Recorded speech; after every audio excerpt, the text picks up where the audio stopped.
Araw-araw, may mga bago tayong kwentong natutuklasan at naririnig. Mga istoryang nababalot ng emosyong naghahanap ng boses. At mga taong nagbibigay buhay sa mga ito. Dito sa Bataan, isang guro at manunulat ang nagpatunay na ang bawat karanasan ay pwede maging isang obra. Yan ang aalamin natin dito sa Bataan. Tuklasin ang buhay at mga kwentong patuloy na nagbibigay inspirasyon. Tikman ang masasarap na mga putaheng tatak bataenyo at refreshing drinks. At tara, sa mga new places and wonders na pwedeng i-explore. What are you waiting for? Punta na, dito sa Bataan!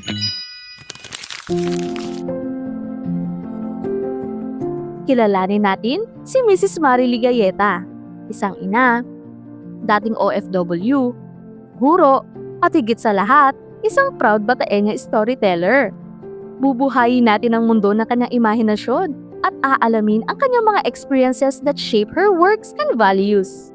Hello everyone, my name is Marily Sasota Galleta. I'm a teacher, writer, and a proud Bataeña. Currently, I'm residing in Pilar, Bataan. I am an instructor at a maritime school in Mariveles. I'm also the author of this book. This is my debut novel. It's a crime drama story entitled The Saga of the Blue Dress. When you work as an OFW, your perspective broadens. So you improve in terms of many things and they affect your writing style. Okay, but there's an item here in the story. There's a small object that I borrowed from the Arabs. It's a crucial item in solving the mystery in the story. And if you look at the end of every chapter, there's this symbol. It is an Arabic symbol. So there is definitely an influence. And there are Muslim characters here. I worked in Muslim countries for 11 years. Madalas natin na-appreciate ang isang libro sa ganda ng istorya o di kaya'y sa kanyang mga karakter. Pero hindi natin nakikita ang hirap, ang puyat, at ang proseso sa likod ng pagbuo nito. Paano nga ba binubuo ni Mrs. Galleta ang isang kwento na tumatatak sa puso ng mambabasa? The initial phase is invisible, like planning, the collating of ideas. They were just in my mind. There's nothing on my laptop yet. I was just accumulating ideas in my mind. And then when I finally decided to write the story, I wrote the ending first. That was the first thing I wrote, the ending. So I had to make an early decision how the story would end, who would die, and who would live. And then I wrote the ending, and then I worked backwards. That's how I did it. It's not a structured, linear process. It's circuitous. It's like a roller coaster. You add some things, you delete, you add something else, and you need to pause. Like write a few chapters, pause for a few days, and look at it with fresh eyes, and you will see the loopholes in your story. Sa kabila ng lahat ng ito, bago siya naging author, siya muna ay naging guro at naging OFW.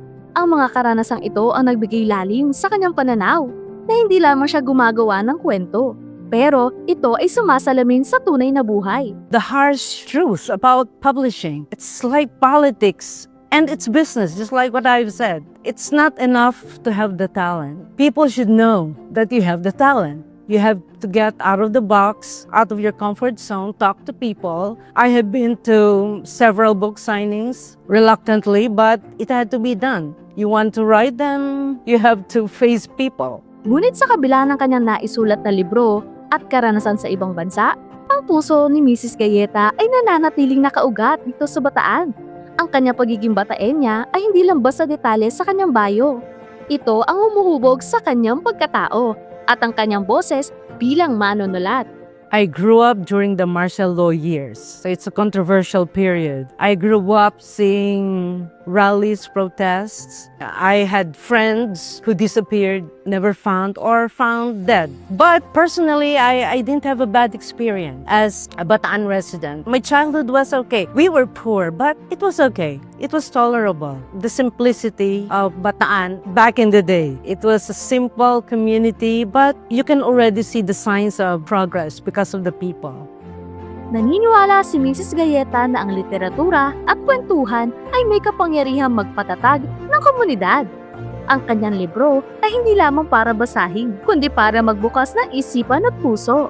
I think it's in our DNA as humans to express and to create. When survival is already assured, magkukwento na tayo eh. Kung hindi man personal experiences, we will imagine stories. So for thousands of years, we have been doing that. So here, if you read a story, you are learning about the experiences of other people.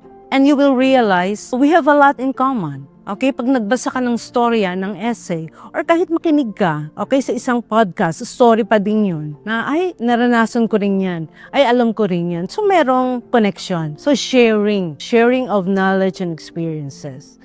Para sa mga nangangarap ding magsulat, bata man o young at heart, may mensahe siyang nais iparating sa lahat. I always say this, if you want to write, you read. You read first. That's what you do. You train your mind. You learn from the wise people from every generation. And then you write. You write regardless of your mood. Don't wait for inspiration because you'll never finish. Keep on writing. And then decide, it's enough, I will publish. Read, write, revise, put a closure, and then publish. I still have a few copies left of this book. Just find my page on Facebook, Marilis Sasota Gayeta. It's there. Find me, message me, and get a copy. Isang guro, isang ina, at isang bataenyang manunulat na patuloy na nagbibigay inspirasyon. Si Mrs. Marily Gayeta ang nagpapatunay na ang ating karanasan ay hindi lamang dapat ibinabahagi. Dapat gamitin din para makapaglathala ng isang kwento. Dahil dito sa Bataan, ang bawat kwento ay mahalaga. Ikaw, anong kwento ang nais mong isulat?